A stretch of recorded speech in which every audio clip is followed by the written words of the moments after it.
eu queria trazer para vocês um outro ponto que eu acho que é muito interessante agora sobre essa questão que está aí. Ó.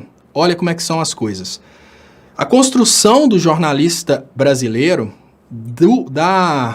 ela se dá através, né, a construção do comunicador brasileiro, ela se dá através da diferença que existe entre o que tem de egoísta dentro dele e o que tem de altruísta dentro dele. Então, a Raquel Sherazade, ela cresceu numa vida bem diferente da vida dos...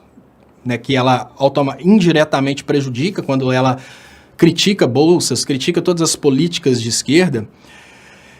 E essa Raquel hoje, ela tem um posicionamento contra o que o Sérgio Moro fez. Ela começa a ter atitudes progressistas, ela começa a ter atitudes mais democráticas. Olha que interessante. Agora eu falo com vocês aquilo que eu considero o que o povo realmente precisa perceber. Imediatamente após a Raquel começar a perceber que foi enganada, imediatamente após a Raquel se posicionar de outra forma, e eu volto a dizer, ela pode ter se posicionado de outra forma pelo simples fato de que ela percebeu que está errado e ela pode perder notoriedade por causa disso. Mas, em contrapartida, ela pode ter se posicionado de outra forma porque ela foi convicta de que ela foi enganada e ela quer lutar pelo Brasil e não necessariamente pelo dono da Havan. Mas, imediatamente após ela mudar seu posicionamento, o dono da Havan já pede a cabeça dela. Vocês estão entendendo o tamanho dessa matéria que eu estou trazendo para vocês? Olha, isso é um evento isolado, mas capaz de mostrar para a gente o porquê de tantos jornalistas falando mal do PT e poucos jornalistas tendo coragem de falar mal do Moro. Falo mais uma vez para que talvez talvez as pessoas do Brasil elas consigam entender um pouco do que está acontecendo. Veja, a construção da personalidade de uma pessoa, ela depende de vários fatores. Entre esses fatores, as oportunidades. As oportunidades dos jornalistas brasileiros, elas só acontecem se esses jornalistas estiverem dispostos a repercutir os interesses dos patrocinadores. Assim que a Raquel Sherazade começou a ter uma opinião diferente da opinião do dono da Havan, que é sem dúvidas um empresário que patrocina várias emissoras de televisão, que anuncia em várias emissoras de televisão, esse cara já pede a cabeça dela. Assim que ela começa a falar algo diferente daquilo que ele quer. Sabe o que isso significa? Significa que na sua cidade, isso mesmo, eu estou falando na sua cidade, você olhou para mim e falou, na minha cidade tem 10 mil habitantes. O veículo de imprensa da sua cidade não dá liberdade para o jornalista. O jornalista não pode falar contra um patrocinador. Ou seja, se uma pessoa quiser se blindar na mídia, se ela tiver dinheiro para comprar patrocínio nessa mídia, ela se blinda. O que significa que muita coisa errada no Brasil não é mostrada, por exemplo, os casos relacionados ao PSDB, porque eles fazem parte da mídia. O dono da Havan, ele simplesmente pirraça se as pessoas falarem mal do Sérgio Moro. E aí eu mostro para vocês uma coisa que eu aí respondendo, quando as pessoas me perguntaram, a pergunta foi o seguinte, se eu acho que a Raquel Sherazade realmente mudou. Não necessariamente acho que ela tenha mudado. Eu acho que talvez ela tenha compreendido. Entendeu? Porque a Raquel, ela parece ser uma pessoa que critica conforme o que ela acredita. E o erro que a Raquel cometeu no passado é um erro social. Ou seja, a sociedade não conseguiu mostrar para a Raquel que as políticas que eram implementadas no passado poderiam beneficiar pessoas que talvez ela nunca tivesse visto na vida. Talvez a sociedade nossa tenha criado uma espécie de escudo para que jornalistas como a Raquel nunca tenham a oportunidade de verem pobres. E sobre escudo eu vou falar com vocês. Olha, o ser humano normalmente ele muda as coisas de acordo com... o ser humano normalmente ele muda as coisas de acordo com aquilo que ele vê. A revolta nasce de acordo com o que as pessoas conseguem enxergar.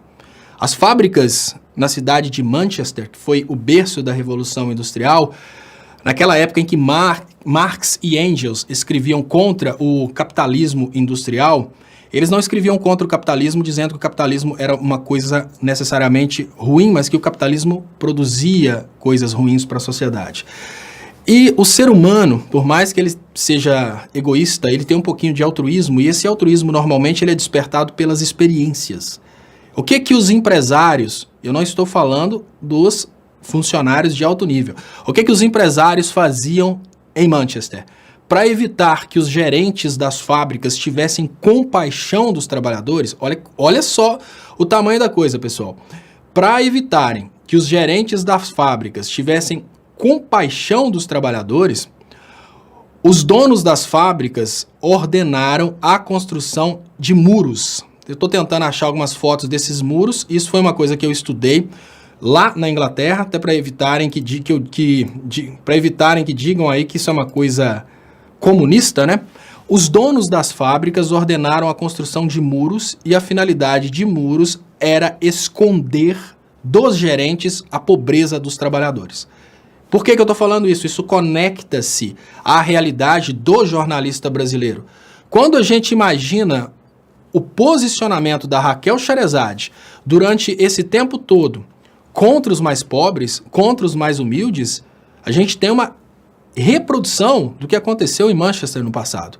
Para evitar que os gerentes se revoltassem com a condição de trabalho dos mais humildes, eles criavam muros para que os gerentes conseguissem chegar até as fábricas sem verem a pobreza dos trabalhadores. Para evitar que os jornalistas de hoje se revoltem com a situação de pobreza das pessoas no Brasil, eles criam muros para que esses jornalistas nunca consigam conhecer a pobreza. O maior muro que a gente tem hoje no Brasil é o muro regional. Esse muro regional ele é tão forte que ele consegue isolar muitos playboys da realidade. O muro regional maior que a gente tem é a separação entre Sudeste e Nordeste. Uma pessoa de dentro de São Paulo, ela olha a realidade dos pobres do Brasil inteiro como os pobres de São Paulo. E nós precisamos admitir que é possível para uma pessoa que mora numa favela de São Paulo ir para dentro da cidade com um ônibus. Eu já morei no Jardim Miriam, em São Paulo. Ou seja, eu não tive o passado da Raquel Sherazade, eu tive um passado bem diferente. Eu morei no Jardim Miriam, em São Paulo, e eu demorava 2 horas para chegar no centro da cidade e trabalhar. Eu trabalhava numa prestadora de serviço, prestava serviço para a BRA, a companhia aérea que existia na época, eu trabalhava na produção de propaganda, Publipan.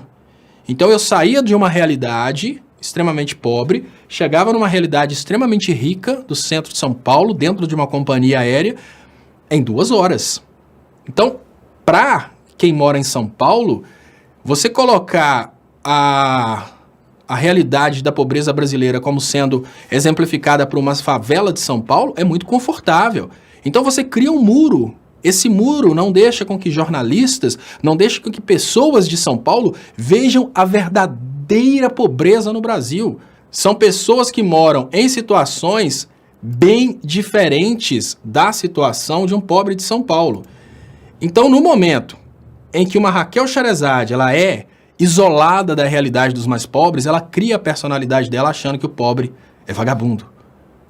Aí eu pergunto, será que uma pessoa que cresceu numa palafita no interior do Brasil, será que ela realmente tem a mesma capacidade de chegar a uma emissora de televisão e expressar sua opinião a respeito do mundo como uma Raquel Sherazade? Eu tenho certeza que não.